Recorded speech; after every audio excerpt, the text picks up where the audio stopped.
हाय दोस्तों, मैं सोनू एक बार फिर से आपके लिए हिंदी स्टोरी लाया हूँ जिसमें मेरे एक मित्र सोनू ने अपनी सौतेली माँ और नानी की गांव में काम की। मैंने नीचे उसकी कहानी का वर्णन उसी के शब्दों में किया है। मैं सोनू 18 साल का तंदुरुस्त जवान हूँ। हम लोग उत्तर प्रदेश के एक गांव में रहते हैं।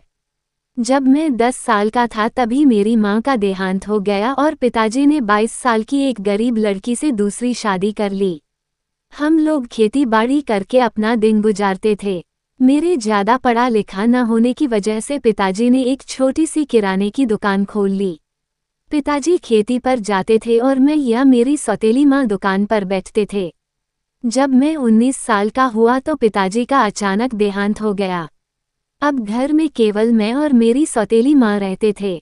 मेरी सौतेली माँ को मैं माँ कहकर बुलाता था। घर का इकलौता बेटा होने के कारण मेरी माँ मुझे बहुत प्यार करती थी। मेरी माँ थोड़ी मोटी और सावली है और उनकी उम्र 31 साल की है। उसके साड़ी काफी मोटे हैं, जब वो चलती है तो उसके हिलते हैं।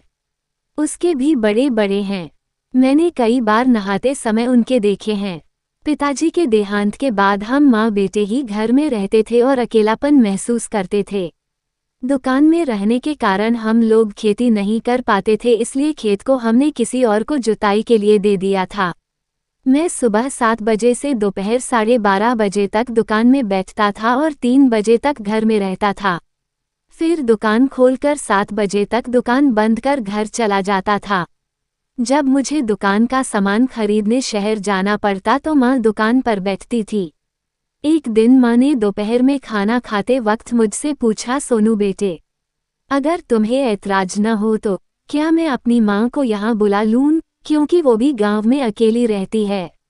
उनके यहाँ आने से हमारा अकेलापन दूर हो जाएगा। मैंने कहा, कोई बात नहीं माँ, आप नानी जी को यहाँ बुला लो। अगले हफ्ते नानी जी हमारे घर पहुँच गईं। वो करीब 45 साल की थी और उनके पति का देहांत 3 साल पहले हुआ था। नानी भी मोटी और सांवली थी और उनका बदन काफी था। जाड़े का समय था, इसलिए सुबह दुकान देर से खुलती थी और शाम को जल्दी ही बंद भी कर देता था। घर पर माँ और नानी दोनों साड़ी और ब्लाउज पहनती थीं और रात को सोते समय साड़ी देती थी और केवल और पहन कर सोती थी। मैं सोते समय केवल और लुंगी पहन कर सोता था। एक दिन सुबह मेरी आंख खुली तो देखा नानी मेरे कमरे में थी और मेरी लुंगी की तरफ आंखें फाड़ फाड़ कर देख रही थी।